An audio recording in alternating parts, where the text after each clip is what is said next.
هغه کلی ورته معلوم نه وي او د هغه سړي کور معلوم نه وي. اوس که دغه سړی خپله محنت کوي او تکلیف په ځان باندې وړي، مشقت وړي، روان دي په یو ګلي په یو کوڅه باندې وځي، په بله باندې ننوځي، نو ځان به د مشکل سره مخامخ او ځان به د پریشانیو سره مخامخ. که دغه مسلمان فلان کلی، فلان کور،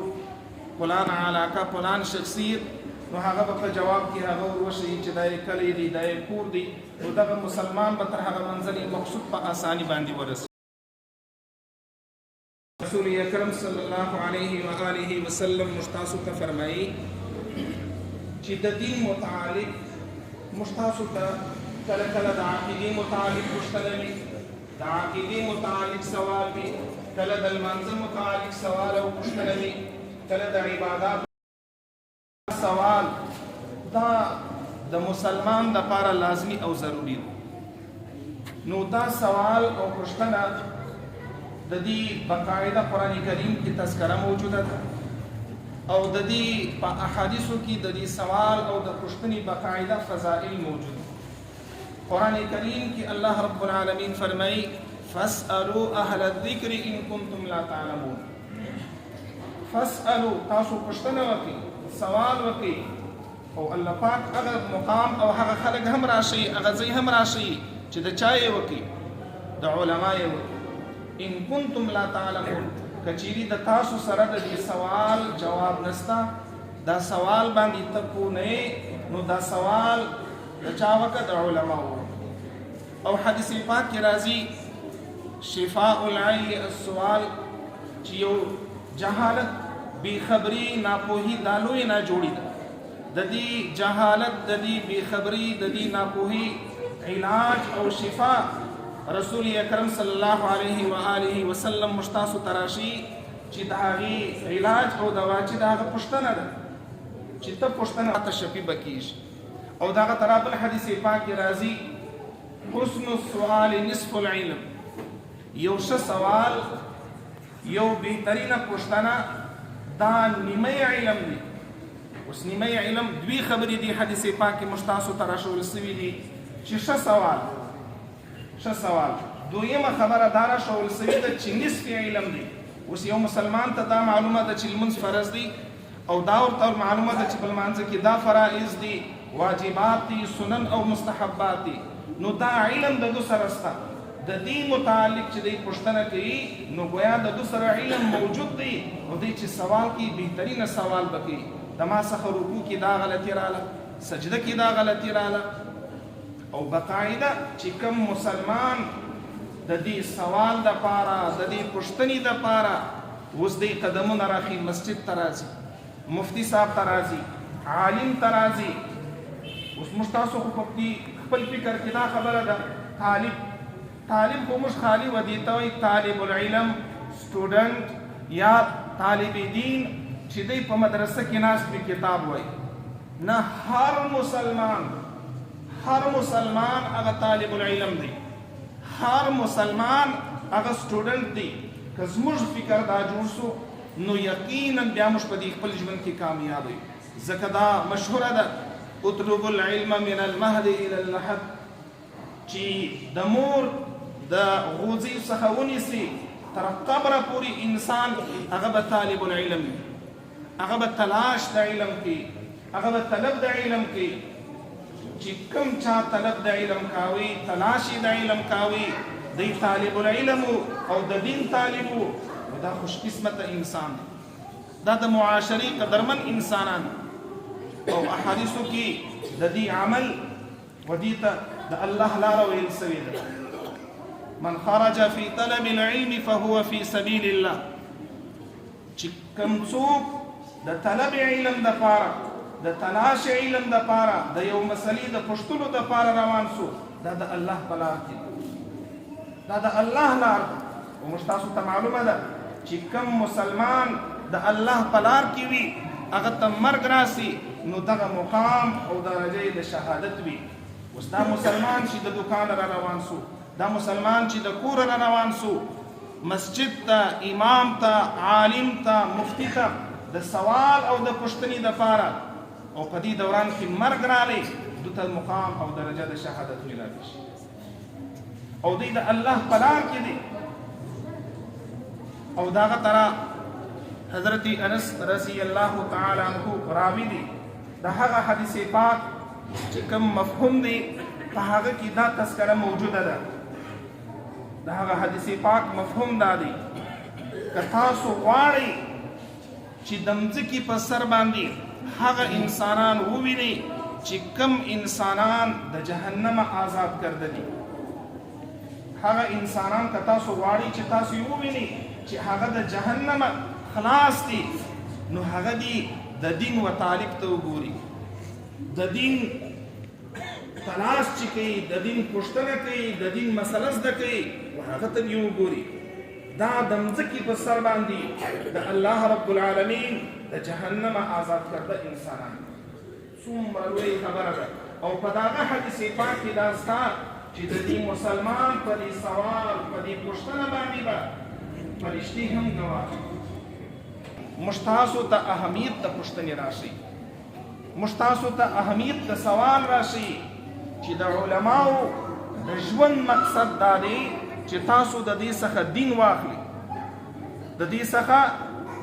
د دین پوهه او سمجھ حاصل کړئ. عقیده ده، عبادات دي، معاملات دي، دین خو کامل او مکمل دی. هر شعبه کې چې اسلام وي او د ژوند په هر کونه کې چې اسلام وي، نو بیا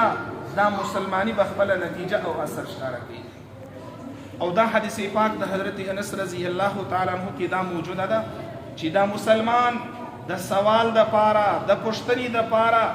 د دین د زده کړې د پاره قدمونه راواخیستل.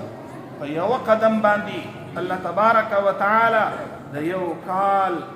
نیک عمل ثواب د دو په عمل نامه کې لیکي. او د دې پوښتنې د پاره،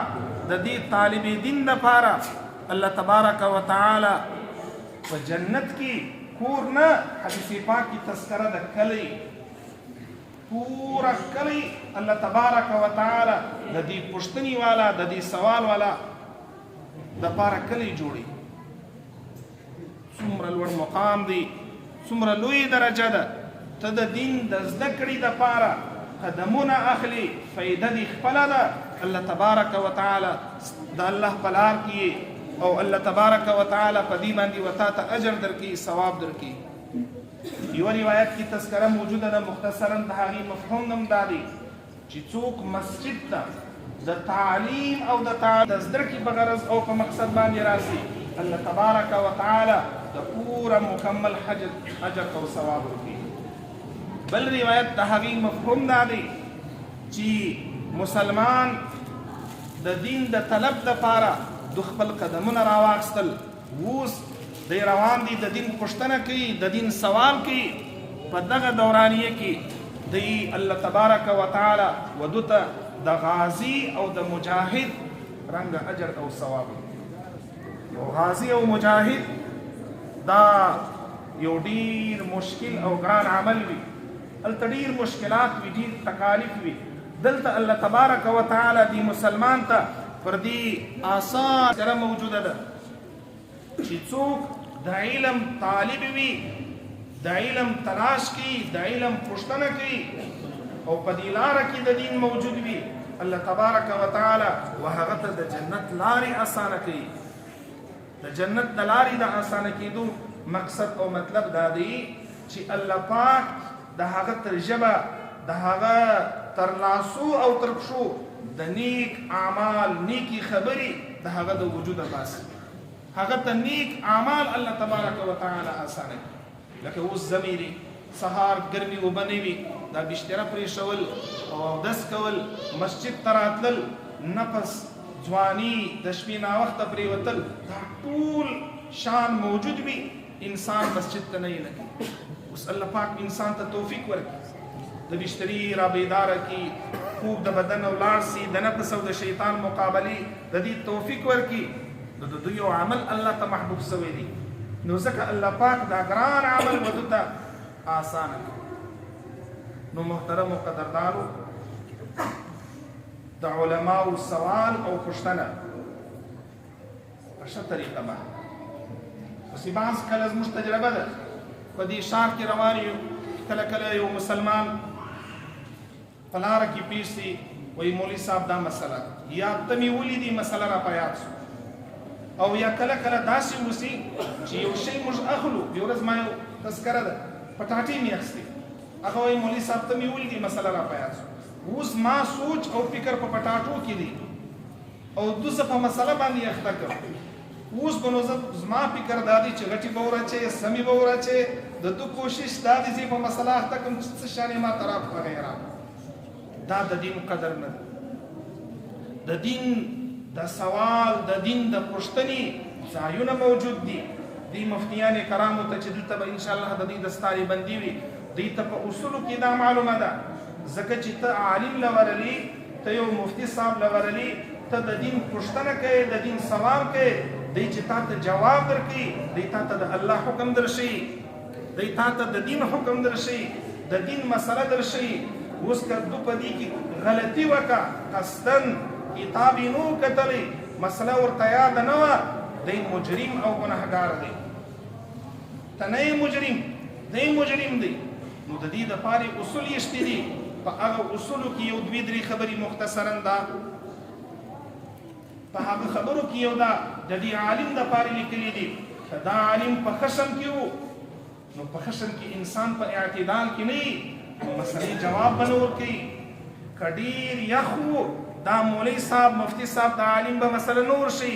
که ډېره ګرمي وه ځکه دا هغه صورتونه دي چې انسان په اعتدال کې نه وي که ډېر لوږی و